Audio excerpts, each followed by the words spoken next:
Hello दोस्तों, नमस्कार। आपका स्वागत है मेरे चैनल पे। टेस्ट पेपर 22 के साथ आज हम हाजिर हो चुके हैं। टेस्ट पेपर 22 में जीव विज्ञान के जितने भी वन लाइन फैक्ट के साथ हमने क्वेश्चंस पढ़े है ना, तो वो सब क्वेश्चनों को देखते हुए इसमें important questions choose the correct option के थ्रू दिए गए हैं, है ना। तो वो सब देखिएगा, क्या बोल रहे हैं वो भी देख लीजिएगा टेस्ट पेपर के थ्रू, है ना। तो आइए हम स्टार्ट करते हैं। आरएनए का मुख्य कार्य क्या है? आरएनए का मुख्य कार्य है राइबोन्यूक्लिक एसिड है ये, है ना। तो ये क्या कार्य करता है? ये कार्य करता है प्रोटीन का संश्लेषण। बेसिकली ये जितने भी प्रोटीन हैं उनका संश्लेषण करता है आरएनए, ठीक है। मस्तिष्क ज्वर किस जीव के कारण होता है? वह है मस्तिष्क का जो ज्वर है वो है जीवाणुओं के कारण। पहले हमारी बॉडी में फीवर होता है ना।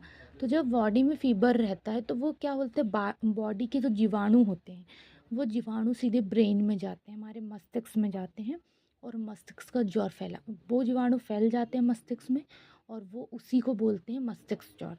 तो मस्तिष्क ज्वर किसके कारण होता है? जीवाणुओं के कारण। वन जीन वन एंजाइम का विचार किसने दिया था? मतलब ये है क्या है, एक वन जीन वन एंजाइम, ये शब्द दिए गए हैं, है ना, कुछ बात बोली गई है, इस पे विचार, इस पे के ऊपर कि ये क्या होता है, कैसा, के किसने बोला था? बीडल एवं टेटम ने। वैज्ञानिक थे बीडल और टेटम। उन्होंने वन जीन वन एंजाइम शब्द का प्रयोग करके बताया था, उस पर विचार किया था, है ना। घेंगा किस ग्रंथि के बढ़ने के कारण होता है? तो घेंगा कहाँ होता है? गले में, है ना। घेंगा रोग जो होता है वो गले में होता है। तो गले में कौन सी ग्रंथि पाई जाती है? थायराइड ग्रंथि। तो ऑब्वियसली जब घेंगा रोग गले में होगा और गले में ही थायराइड ग्रंथि पाई जाएगी तो थायराइड ग्रंथि के बढ़ने के कारण ही घेंगा रोग होता है, ठीक है। जिस पौधे में फूल या बीज नहीं बनते हैं उसे कहते हैं, क्या कहते हैं? क्रिप्टोगेम्स, है ना। जैसे जो पौधे रहते हैं उसके बीज और जो फूल रहते हैं वो नहीं बनते, मतलब जैसा है वैसे ही रहेगा, उसमें कुछ नया चीज़ उत्पन्न नहीं होगी, ना बीज होंगे ना उसके फूल बनेंगे, तो वो कहलाएगा क्रिप्टोगेम्स। वो ऐसे पौधे क्रिप्टोगेम्स कहलाते हैं।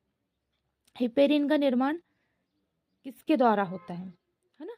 तो जो हिपेरिन है उसका निर्माण होता है रक्त कोशिका के द्वारा। किसके द्वारा होता है?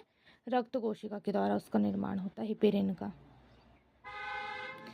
जो हिपेरिन होती है वो रक्त कोशिका के द्वारा ही निर्माण करती, ना कि वक्र कोशिका, अस्थि मज्जा, दंड कोशिका, ये किसी के कारण नहीं। हिपेरिन का निर्माण बेसिकली रक्त कोशिका के थ्रू होता है, उससे हिपेरिन बनते हैं। सूक्ष्मतम जीवित कोशिका है, क्या है सबसे सूक्ष्मतम जीवित कोशिका? माइकोप्लाज्मा। माइकोप्लाज्मा की जो कोशिका होती है वो छोटी होती है लेकिन जीवितम होती है। सूक्ष्मतम जीवित कोशिका माइकोप्लाज्मा। कवक में संचित भोज्य पदार्थ है। जब कवक मतलब कवक होती है, कवक हो जाती है, उसमें के बीच में जो भोज्य पदार्थ होता है संचित रूप से, वो क्या कहलाता है? तो वो कहलाता है ग्लाइकोजन। सुक्रोज मतलब ये एक मीठी शर्करा है। फ्रक्टोज ये भी मीठी शर्करा है लेकिन सुक्रोज से कम। स्टार्च, है ना, वो जो पदार्थ होता है उसमें स्टार्च बनते हैं, है ना। और ग्लाइकोजन जो है कवक में संचित भोज्य पदार्थ है, उसका नाम है ग्लाइकोजन, ठीक है। सबसे मजबूत मांसपेशी पाई जाती है, किस में पाई जाती है? जबड़ों में। जो हमारी जबड़ों की मांसपेशियां होती हैं वो सबसे मजबूत होती, कलाई की नहीं होती। कलाई की मांसपेशी होती है लेकिन कलाई टूट भी जाती है। उंगलियों में भी स्क्रैच आ जाते हैं, टूट जाती है, जांघ में भी। लेकिन जो मांसपेशी जबड़ों की होती, क्यों? क्योंकि आप इतनी कठोर चीज़ें चबाते हो, तोड़ते हैं, चबाते हैं, तो सबसे ज़्यादा कठोर मांसपेशी काई की है? जबड़ों की।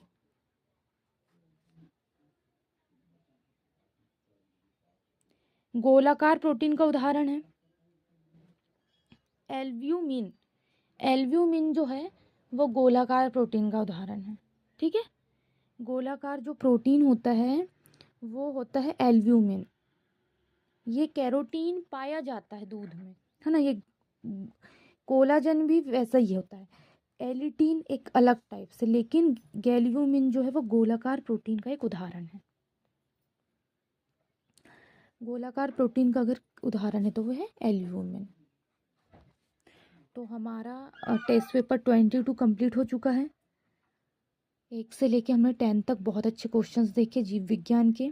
तो जितना भी पढ़े हैं, है ना, वो पूरा रिवीजन करिए। कल हम 11 नंबर के क्वेश्चन से स्टार्ट करेंगे इसी वीडियो को कंटिन्यू करते हुए। आज के लिए बस इतना ही। धन्यवाद।